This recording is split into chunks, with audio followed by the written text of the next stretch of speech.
So doing this, what was your initial goal with media? Were you trying? I mean, did you want to be a filmmaker? Or is that something you are thinking about later? Initially, like when I was a kid, when I was in high school, no, junior high, it was just when they were getting the idea of TV production in schools. Like we had 2 VCRs connected together and making edits on VHS. Yeah. Little shitty title maker and things like that. But I was enamored with filmmaking from a very young age, particularly Alfred Hitchcock. Oh wow. Was my guy when I was a kid. What's your favorite Hitchcock movie? Favorite? Hard to pin a favorite. Probably, I mean, if I have to say the one that I've seen the most and probably identify the most with is Psycho. Just recently I saw Vertigo again, and it kind of rocked my world. Yeah. I haven't seen that in a long time. Watch it as an adult. Time. Yeah. When I watched it as a kid, it just washes over you because it's pretty damn deep. Yeah. And whereas Psycho, you get it. Yeah. You can understand the twists, but they're deep twists, you know. And like nobody ever made a movie where they basically took the main character of the movie and killed her 20 minutes into it. Like, yeah. Wait a second, this movie isn't even about this girl. Yeah. This movie's about Norman. Yeah. Which is stellar, and that's what made everyone flip out about it. But Vertigo, man, if you're a married dude and like, I'm gonna watch it tonight. Yeah, you should. I remember even at a young age, Birds really got to me. Birds is amazing too. Yeah. Birds is amazing because there's no music in it. Yeah.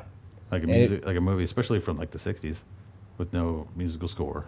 And I think one, I haven't seen that in a long time either, but one of the things, especially looking now at all the kind of like really shitty sci-fi movies out there that have some sort of animal pandemic, and it was just really intense. The subject is just, when you look at it, it sounds kind of goofy. It's just birds attacking people, but it was so fucking like, you could just feel the tension. You're just like, that has a lot to do with the no music. Yeah. To be honest, it's just the sound effects. Yeah. And like, because music is powerful in film because it connects the way you're supposed to feel about a scene, but it can also dictate it. Yeah. So, I mean, just the funniest experiment would be to take a horror movie, put like screwball Benny Hill music on top of it, and it's not scary anymore, But if it's shrieking violins and low synth tones or something pulsating, then it's scary, Yeah. But with the birds, the fascinating thing about the birds to me is that going back to your religious talks that we started this off on, there's a scene in the diner when they all run in the diner, they're hiding in the diner. And there's the drunk at the counter. He says, basically saying, it's the end of the world. He keeps saying, it's the end of the world. And he's just drinking. Yeah. And there's one woman who's a scientist, and she thinks she knows why the birds are doing this. So, it's a thing in the atmosphere, and it'll pass, and they'll get over it. And some people are like, it's a plague, it's a plague. And it's like basically everyone's reaction to the religious dilemma. Yeah. Like everyone's religious outlook. Like some people are the people who don't have anything, and they just drink themselves into being okay with things. And they're the people who like rely on science still. And the people who rely on like, this is a plague, this is God, we're getting smited, we're getting and it's in the middle of this horror movie that's just billed as like, oh, crazy birds attacking, but it isn't. It's pretty damn deep. Yeah. We're gonna take a brief pause here. Yeah, go ahead. Yeah. The dog's getting ready to go for a walk. And she freaks out every time. She gets excited. She does. But with the magic of editing... Momo. So, side note, her name Momo is actually the name of... the eighth dwarf that wasn't in the movie. No. A character from the show Avatar. That's good. Let me guess some more. The Avatar Last Airbender. Okay. Not the Shyamalan movie. No. The original show on Nickelodeon, which was really good. But says the guy in the Pikachu shirt. Don't judge me. But it's impossible. We're always judging. Yeah, true. Touche. Perceiving anyway. Have you ever seen Birdemic? No. What's that? Exactly how it sounds. So it was Birdemic. So I did Sharktopus. Yeah. I did a thing with a group in Pennsylvania. We did the Rocky Horror Picture Show. We did the Shadowcast for about a year. You were the faithful handyman. That was Brad. You were Brad. Okay, Brad. I could see being Brad, but I could also see you be what's his name? Riff Raff. Riff Raff. You could do a Riff Raff. That's cool. Hello. See, there you go. So we did Rocky Horror. I think total. I always wanted to do a cover of "Don't Dream It, Be It." Oh yeah. I always wanted to start a show like that. Yeah. I love that song. Don't dream. Yeah. We did the Shadowcast, which basically the movie plays in the background and you have live actors doing it. And we did it for about a year. I forget how many shows we did. We did one a month for so many months. My guitar player in one of my earlier bands was Riff Raff. Yeah? Yeah. That's cool. Many times. I love Rocky Horror. Yeah.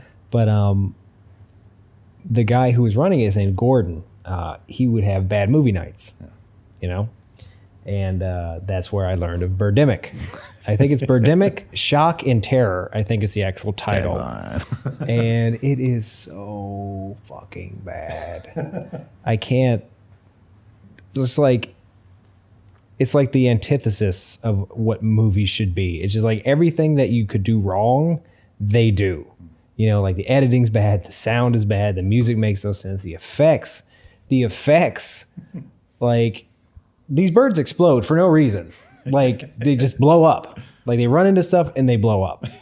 And the graphics, it literally looks like an 8th grader making something on the computer like back in the early 2000s. Like I don't even know, like for like a fucking like a graphic class or something, you know, like just some bullshit that they would do. It was so bad. Wow. And that was somebody's masterpiece. Dude. Birdemic. Oh yeah. Writer, director, producer. It was one of those movies. And that happens a lot. Yeah. You know, like just these terrible movies are being made from people who want to do every single part of the movie. Mm-hmm. You know, I've noticed a lot here too. You know, I'm not going to name anybody, but there's been some, you know, there's a great film community here in Melbourne. You know, have you been to the MIF, Melbourne Independent Film Festival? I have not yet. Okay. They get people all over the country who submit to that. You know, I mean, it's not huge. It's grown. Yeah. Considerably since they started as nothing. Yeah. But there's a really, really vibrant independent film community here. But, you know, you run into these people that they write the script, they produce the movie, they direct the movie. There's no budget for the movie, but they want to make a fucking sci-fi film out in space. And like, what are you doing? Utilize your resources better. Exactly. Yeah. Utilize your resources. Like instead of trying to make the movie that you want to see, make the movie that you're able to make. You got a great beach. Yeah. There's tons of great scenery here. Absolutely. You know? And it gets so frustrating. You know, again, without trying to sound pretentious, being an actor. And it's impossible to say that phrase. Yeah, I know, right? As an actor. Yeah, and dealing with these people, and they're just like, you just want to tell them like, this movie sucks. Like, you know, you're working on it. And it's like, it doesn't have to. Yeah, it doesn't. It doesn't. Like the script doesn't sound realistic. This Take isn't the scene we're on yeah. Beta, Theta, Alpha 9 and put it at the mall. Yeah, yeah. And instead of like fucking aliens, just use teenagers. I don't know. Just do something. You know, they just try to do too much without any resources, and it gets so and I don't want to sound like I'm capable of doing any better, but I know I can do better. Yeah. You know, it's like Kevin Smith took all of his college money and made a movie in a convenience store and launched his entire career. Exactly. Yeah. It's well written. But it takes place in a convenience store. It's what he had access to. Yeah. Yeah. So I just wish people would think about that more, because they just think, oh, I'm going to make the next big, or not, they know it's not going to be big. I don't know what the fuck they're thinking, but I'm going to make this sci-fi movie, and they do the graphics on their home computer, and it's just like, it looks like, I don't know. Looks like a pre-visualization. Or it looks like it was from. It's like, who's going to finish this? A video game in the 90s. Yeah. Yeah, a video game from the 90s. Yeah, it's like, oh, are we playing Doom? Yeah. No, it's fucking. You're making an 8-bit throwback. Yeah, exactly. No, that's it. That's it's done. I think it's mostly just, I don't know, maybe people's ego. I don't want to say ego, because I don't think they go into it thinking, oh, I'm this, you know, badass filmmaker. I'm going to do this, that, and the other. But they just, I don't know. They just have. Part of the reason why I'm jazzed about getting started on a podcast is because I talk about a lot. I have a lot of opinions. And part of me feels like I should put my money where my mouth is and make something. Like a film? Well, that, or a podcast, or just in general. I got you. To justify my opinions. Yeah, because I could sit here and talk to you all day. Yeah, and you could justify it to me, but like, really, like, what do I have to back it up? Yeah, I'm a real estate photographer when it comes down to it. So if I want to talk about how much more I know about making movies, I should probably make a movie. Yeah. If I want to talk about certain aspects that I've conversed with people and I think I know what I'm talking about, I should probably make a podcast. Yeah. Or write a blog or something, make something. Yeah. That's kind of where I'm at right now. Is like, I got a couple scripts. They're like ready to shoot. And I just need to shoot them, like make something rather than just criticize. Yeah. Because I feel like I'm generally right when I criticize, but it's hard. As everyone does. It's hard. Yeah. Exactly. But it's hard to be like a critic all the time without actually having anything to like prove that like, well, I do know what I'm talking about. I made this thing. Go watch it. People might go, maybe he does know what he's talking about. Put your money where your mouth is. Yeah. So that's what I get excited about starting this.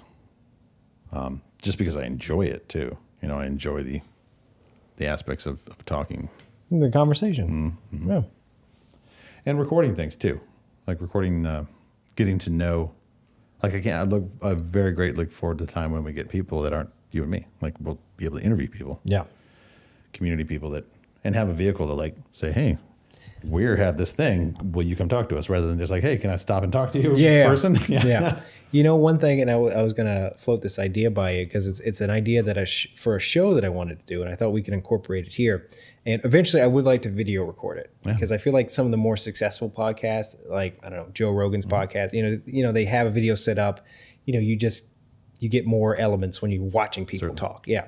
I had an idea for a show of just interviewing some really, maybe not at my house, we might find a venue because I was thinking about just interviewing some really unsavory people, the people that get the most publicity right now, like the far right crazy people or the far left crazy people, or, maybe a member of the KKK, controversial people, the most controversial people, and trying to speak to them in a setting that isn't necessarily like an interrogation.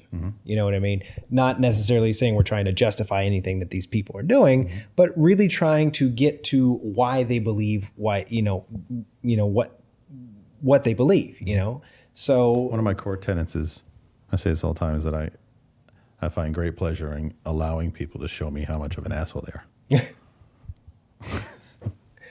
It's funny. I mean, you could say you give them a rope in a way, but not. And what I mean is like not to judge someone. Yeah. Prejudiciously, Yeah. Allow them if that's a word. Yeah. Prejudiciously. Prejudiciously. I think so. And this will be a theme that you made me look that up now. This might be a theme that we touch on later, but let's see if I can put this briefly. Yeah. I look at things like people believe what they believe because they are a product of the circumstance of their life. I think that most people are the way they are because of circumstances that they have absolutely no control over. They are more their environment than they are their choices. So when especially my stepdad was black and I lived in Kentucky, so I got shit, I won't say regularly, but I got it enough, It stuck out. Yeah. And when you see your stepdad who wasn't, you weren't biracial, but you actually had a stepdad who was black. Yeah. So when you see some of these people out there, they feel the way they feel, or they believe the things they believe because they had a very particular set of circumstances in their life that led them to be that way. Like I hate using the Hitler example because it's done to death, but it's one that everyone understands, though. Yeah. Well, Adolf Hitler didn't just come into being one day. He didn't just come into existence as Adolf Hitler, the leader of the Nazi Party. He grew up in a certain area during a certain time with a certain family, and he had certain life experiences that molded him into the person that he was. And I think he was more a byproduct of those experiences than he was of conscious decisions that he made, because it was all set up for him to be that way. So all these people who are, racist or anti whatever, far right and far left, because there's some, when you get to the far left too, there's some pretty out there people as well. But they are this way because, you know, the universe rolled the dice a certain way, and, you know, they were born in a certain place at a certain time with a certain family under certain conditions, and that made them into that person. Now, I'm not saying that that justifies actions that they do or the things that they think, but I respect them, and respect, I have a very particular meaning. I respect them in the way that I acknowledge that if the universe had rolled the dice just a little bit differently for me, I could have been them. Certainly. I could have been someone in their exact same position. So that doesn't mean I condone what they do or what they think, but I get that it could have been. Mm-hmm. You know, I could have been that way. Mm-hmm. My wife's coming through the door now. Hello again. So, yeah, I mean, I understand from a human perspective that they are a byproduct of their circumstances more than they are of their conscious decisions, because their conscious decisions are set up from the circumstances that they were born into and the circumstances that their life gave them. Mm-hmm. So my goal is to listen to them. I don't look at them as an enemy. I don't look at them as someone to hate. I look at them as someone who believes what they believe and they're confused, mm-hmm. or they don't have, you know, they have a narrow perspective on things because of, you know, the hand that life dealt them. So I'm going to do my best to try to communicate with them and help them find a better way or understand a different way of thinking or a different point of view. So many people on the right talk about, you know, lifting yourself up by your bootstraps, mm-hmm. and making something out of yourself. But that's assuming that everyone starts out with the same circumstances. Mm-hmm. I mean, it's akin to like just dropping you off in Greece and saying, speak Greece. Yeah. Speak Grecian, like Greek. Yeah. You don't know how to speak Greek. Like, how do you ever think you're going to make it in that society? You know, it's beyond your experience. Like, you don't even have the worldview for it. Yeah. It's not that you don't have the aptitude for it. You could learn Greek, but it's not even a language that you even experienced before. Yeah. So I totally understand that in that respect.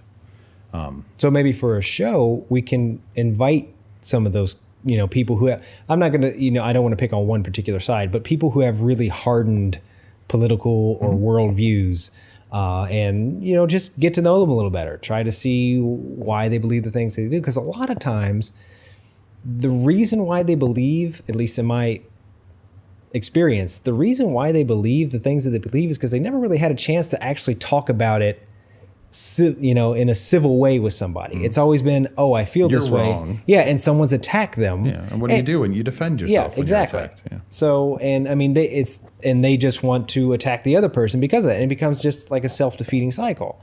A lot of time, especially in the National Guard, you have people who have typically a very particular political disposition. You know, that typically more towards the right. They join the military. Yeah.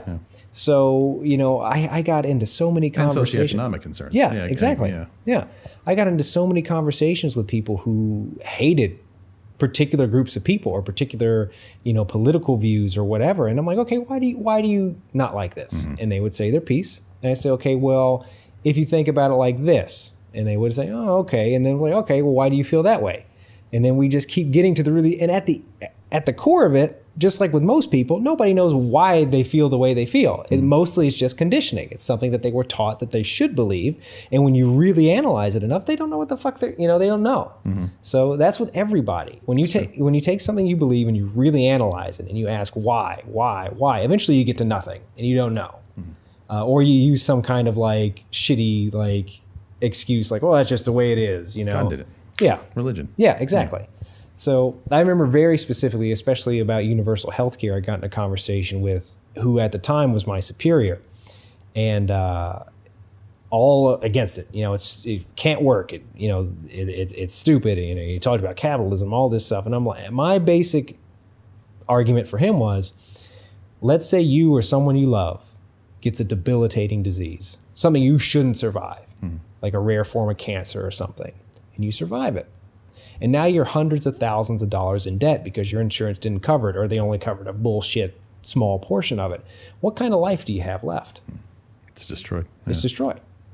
And that alone made him stop talking. Wow. Like that alone was just like, because he didn't think about it like that. Mm-hmm. Because it's become such a polarized us versus them on both sides, because the left does it too. I mean, there's again, I lean more towards the left, but I consider myself more of a moderate because both sides have valid concerns and points. It's just that they make up our society too. Yeah. And one or more is out of balance. The extremes are the ones that are getting the most airtime because that's good TV. You know, that's what people, it's like watching a car accident. Like people just want to watch the drama. That's salacious. Yeah. So like that. Or I remember another guy literally started the conversation with, you know why I don't like brown people? That's how he started the fucking thing. And it was like, and he was talking about black people and he's talking about like black culture and this and that and the other. And I'm like, and I'm not going to get into it here because I gave him kind of a long explanation about, you know, at least how I viewed it. I'm like, okay, you're looking at a group that were slaves, and then when they were free, they weren't really free because they weren't allowed to come to our society. Yeah, they were not allowed, so they were still isolated for 100 years. So what do you know? They made their own up. Yeah, they made and not only that, they had to live in a culture that, because they were isolated from the rest of the country, they didn't have access to resources. They couldn't prosper. They couldn't make money. And what happens in that kind of environment when people don't speak Greek? when people are poor and they have no way of supporting themselves? Crime. Yeah. That's with any community. It's an opportunity. If they're poor and they don't have access to education to where they can, you know, bring themselves out of poverty, crime happens. It doesn't matter if you're black, white, Asian, Hispanic. It happens everywhere the same. And their whole, you know, African-American culture was isolated and forced to be that way for a long time. So, you know, you can't get mad that now there might be certain aspects to that culture that you don't agree with, but that's how they were made. That's how it was made, you know? So it's unfair to make these assumptions about a group of people just because you're seeing these things that culturally, you might listen to certain rap music and think that it glorifies a criminal element. But that's criminal element to your society. It's their society. Yeah. What their entire worldview is for many people. Not all of them. Yeah. But many people have that's all their worldview is. Yeah. And it's not, I don't want to just, you know, talk about like the African-American community here, but, you know, in other communities in different countries that have similar situations where it's poor, low education, the music has similar themes. It's about acquiring wealth, you know, being tough, you know, doing stuff like that. It's the same everywhere. You know? Not getting shot, not getting robbed. So when he's talking about like certain elements of like black culture that he didn't like, and I'm like, you know, and I explained it to him. It's like, you know, black people haven't had the opportunity to actually be a part of this country. They created their culture, they created their own lifestyle, and you don't like certain elements because it's different from yours. That doesn't, you know, like, that doesn't mean it is what you think it is. You know, like even, what was it? I think JC just had an interview with David Letterman on his new show. And David Letterman was asking about like how much truth was in his lyrics. Like, you know, especially when he first started, that sounded, you know, had certain violent tones and stuff like that. And Jay-Z said, I made it all up. Oh, really? You know, and David Letterman didn't believe that. He's like, well, he's like, no, I just made it up. Wow. You know, it's my artistic expression, you know, to society and stuff like that. So, because that's what his worldview is. Yeah. Yeah. So it's really, really interesting. But then on the left, you have also the extreme of like just trying to say if everybody had the same opportunities, then like throwing money at the problem. Yeah. You know what I mean? And that's going to change things. But it's a cultural thing. Like it's not, you can't just like throw money at a problem because you're just using your cultural outlook on it to throw it on. You're like throwing your culture on it, saying no, assimilate, and like. Yeah. Well, when you say the same opportunities, what does that mean? Yeah. You know, what is the same for everybody? There's not. That's a standard that a group of people create. Yeah, that culture. Yeah, that culture. Yeah. So when you have these people on the far, far left who are like, and let me put a little caveat to this. I'm for universal health care and maybe not necessarily free, but definitely like a more affordable education. So I lean more towards those ideas, and those ideas might be seen as socialists and stuff like that. Certainly. But I'm not fucking quoting Karl Marx and all these other people from failed, you know, groups and societies. You know, like I'm not trying to be like, what is it, Chile or something, you know, like some of these communist countries. I'm just saying that we as a community, a little blend of it all. Yeah, a little blend. Probably. Yeah. I mean, and if you look at most of the Western world, A little blend is pretty much what they have. Yeah, I got in a discussion because I the other day with somebody that I work with, and I was talking about universal health care and free education or affordable education, and he's leans more towards the capitalist type stuff and things like that. And I'm like, here's the deal. If we're able to throw a little bit of money towards healthcare and education and ensure that people have a higher, because the educational system here sucks. It really does. We don't teach people to actually have any kind of critical thinking skills. They don't make any connections with the material. They just memorize the shit that they need to take a test. They take the test and they forget it for the rest of their life. It doesn't mean anything to them. It's the product of a industrialized world. Yeah. Like when they were industrializing, they needed workers who were competent at learning tasks. Yep. And we're still teaching people that way. Yeah, and there's no factories. Yeah, exactly. Yeah. So, I said, if we're able to do something with healthcare and with education, it's going to create a country full of healthier and smarter people. And that's going to spur innovation. That's going to give people the ability to have more innovative ideas and to create products and to do all these things that's going to push us and keep us, a world leader or push us technologically. Right now we have a lot of unhealthy, dumb people in the country. And I don't mean that as an insult because it's not their fault, because it's the way they're conditioned. I'm unhealthy and dumb too. So, and it's like, if we invest it, that's what it is. It's an investment into our future. You shouldn't look at it like, oh, who's going to pay for it and all this. We all are living in this country. We are a community. The profit is the strength of our nation. Yeah, exactly. Yeah. So, we all have to realize that there's a kind of a social contract that we need to make sure people are as healthy and as smart as they can be, and the best way of doing that is legalizing weed, taxing the shit out of it, and that'll pay for new schools, new hospital, everything. Like Colorado. Yeah, exactly. So that mayor's going to run for president too. Yeah. Oh, really? The governor of Colorado. Right on. Yeah. Right on. I didn't know that. He was recently seen at a bunch of those Democratic fundraisers that you have to go to if you're going to run for president. Yeah, yeah. And people love him because of what he did in Colorado. Yeah. And there's no crime, and it's not a huge crime outbreak that everyone expected. And everybody's happy, and they made millions of dollars. So much money. So much schools money. And it's going to be difficult, though, to pass it federally because I think, one of the, without getting into too much detail right now, but like the prison complex, they're mostly private prisons, and most of the people that fill those prisons and give them a profit are people with like marijuana possession. Incarcerating people for profit. Yeah, exactly. We can't even get in there right now. Yeah. We need to wrap this up. Yeah, we do. We've been going a while. Where do we go? We did an hour and 45. Yeah, and we could keep on going. The first American music. We touched a lot. We did. Yeah. We didn't really get into all of our backgrounds either. Yeah, we didn't. So I guess that'll be part 2. Stay tuned. Yeah. American Music Podcast. American Music Podcast. So thanks for listening. Bye.